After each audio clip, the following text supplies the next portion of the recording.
All right, y'all, we are back in the building. And I had a little extra time this morning before I'm about to do this podcast. And I said, we have not discussed this Essence magazine article that is going in on the Real Housewives of Potomac. All right, let's discuss, shall we? All right, so I'm going to pull up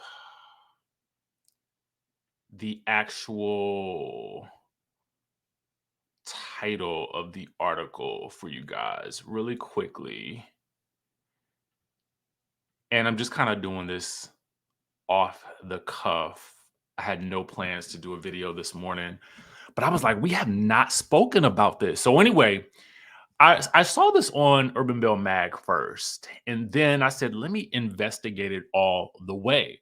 So, Essence Magazine has done a piece called Breaking the Fourth Wall, Real Housewives of Potomac. And it says, though the inclusion of Nneka might have been seen as a positive step towards representation of darker skinned Black women on screen, the conflict between Nneka and Wendy highlights a more profound issue. Okay, so the article goes in depth, and we're going to actually talk about a couple of excerpts from the article. Now, it was written by one of the writers. Her name is Shelby Stewart, and she also um, has spoken with content creator and fellow Nigerian Rennie Vaughn. I think that's her name. And so some of these excerpts will come from Shelby, and then some of them are from Vaughn. All right. So Shelby writes, the franchise has been on a sharp decline for some time now, mostly due to the uninspiring storylines of most of its cast, coupled with the pervasive hazing, combined with an undercurrent of colorism and blatant unfairness has made the show increasingly harder to watch. Now, I do want to pause it right there because these are not new complaints, at least to me.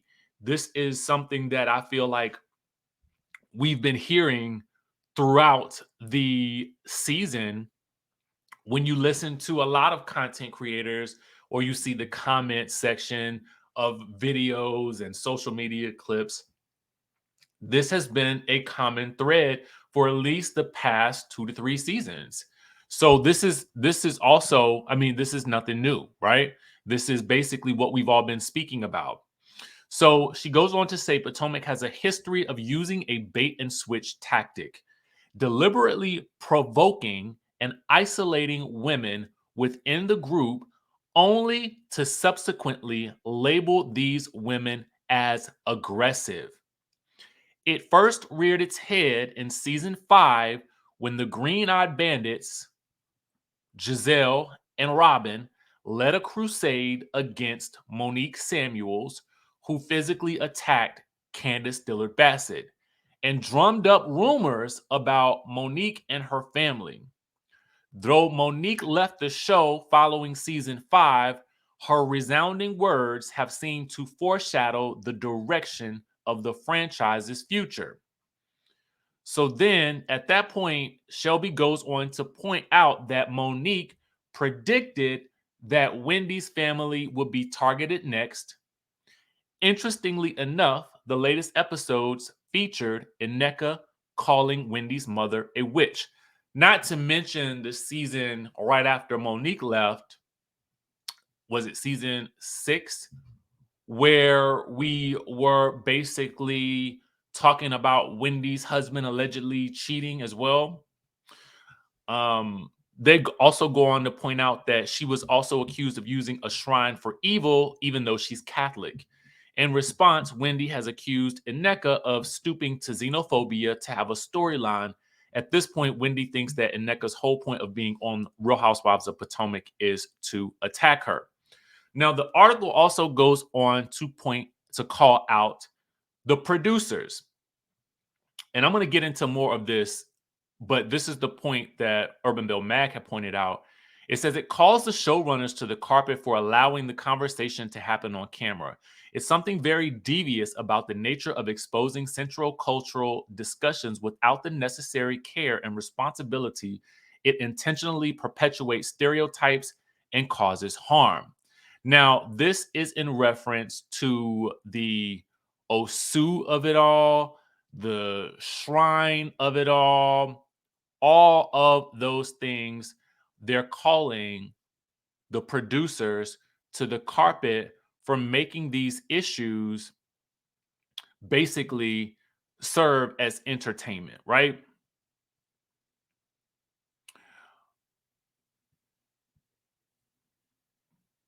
This is something that Vaughn points out in the article.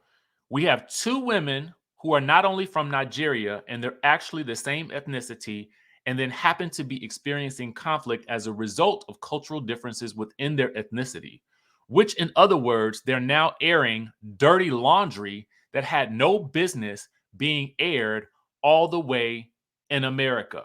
Okay. Apart from Wendy and Nneka, the women in the group have no knowledge of traditional African religion. Breaking the fourth wall reveals a more significant concern, a storyline tactically orchestrating a conflict between two Igbo women on national television. Now, the article states reality television thrives on conflict, but the narrative falters when we clumsily attempt to delve into Nigerian spirituality on a national stage.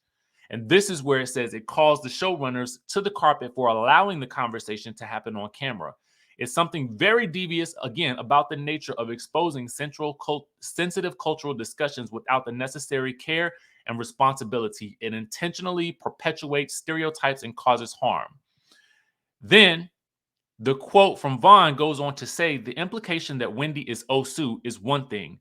Secondly, when Nneka accuses Wendy's mom of practicing witchcraft, these are accusations and conflicts that take place in the privacy of the home within Nigerian and Igbo culture. You are on American television. You've now taken the responsibility of trying to represent Nigeria when nobody asked you. It's a heavy burden to carry, quite frankly. Then it goes on to state to bring Osu claims to television among a group of women who hardly get along in the first place, most of whom don't like Wendy, adds an extra layer of insensitivity. It not only magnifies existing conflicts, but also exploits cultural intricacies for dramatic effect. Vaughn, who is currently in Nigeria for the holiday, says it's strange for people to tune into American television and see this is a plot. Okay. I think this goes pretty much into, what a lot of us have been saying and what I initially felt about this whole situation is that this is this is this is something that's bigger than this little reality world of entertainment, right? This goes into a whole different situation. And the article states the insinuations surrounding Wendy's family lack tact, and discussing them on national television lacks the discretion that the Nigerian community deserves. The cultural debate, if you can even call it that, necessitates a conversation that is both delicate and nuanced. The socioeconomic and political implications of such a claim are not suited for a platform like The Real Housewives. I totally agree with this. Now, I understand that because these are two women of Nigerian descent, I would love to have been introduced to aspects of their culture in much more educational ways. And that's what I was thinking that we were going to get.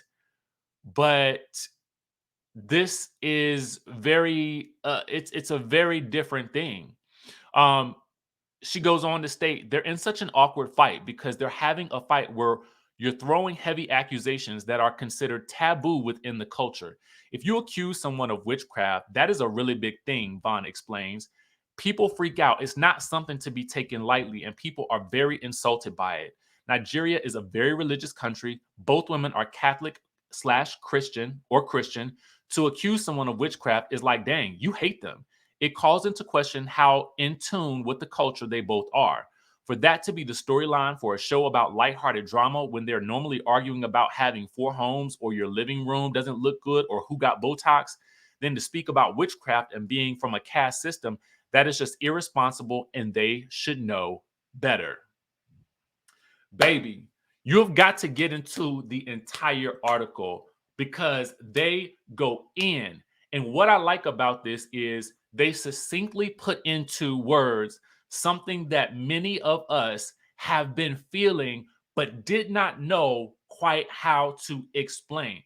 I could say it in my own way when I'm doing a recap, but it really wasn't getting down to the nitty gritty of what it is that I was really feeling. And this article sums it up perfectly. I'm not one of those people that has an issue with everything that, that happens on reality TV these days, because I know sometimes you can look on social media and you can see, think pieces on different aspects of different shows. And yes, we do break down the things. We do speculate. We do have discussions about things when they don't feel right, right? But I feel like this is just taking it to another level for a show that had already been heading down a very problematic route to begin with. It seems as though the producers are now making a concerted effort to turn the ship around based on the previews that I've seen for this coming week's episode and sort of shift the focus into some more housewivesy type entertainment, right? But I think that the damage has been done and it just ain't fun anymore, right? It's just not fun. So I'm in agreement with this article, to be quite honest with you. I just feel like, you know, um, we want to be careful about how we frame um, cultural discourse and nuances of different cultures within the context of a reality television show that is really at the heart of it and the core of it supposed to be about entertainment, right? So anyway, be sure to check out the article and read the entire thing. It's really, really, really good. They really dive deep into a lot, and I just kind of wanted to hit a couple of highlights. And I really wanted to get your opinion about it and how, and if you agree with this. So shout out to Essence and the author for putting this out there. And I'm actually, it's interesting to me that this was covered in Essence, and that lets you know that the level of discourse regarding this season is reaching new levels for me, in terms of like just eye-opening conversation. Again, let me know what you guys think in the comments down below. This was a little extra thing that I decided to do today just because I was feeling froggy and I was setting up for my podcast. I'm going to be on someone else's podcast, but I was like, let me just have this little conversation with y'all real quick. Anyway, make sure you guys subscribe to the channel, hit that notification bell button, and I will catch you in the next video.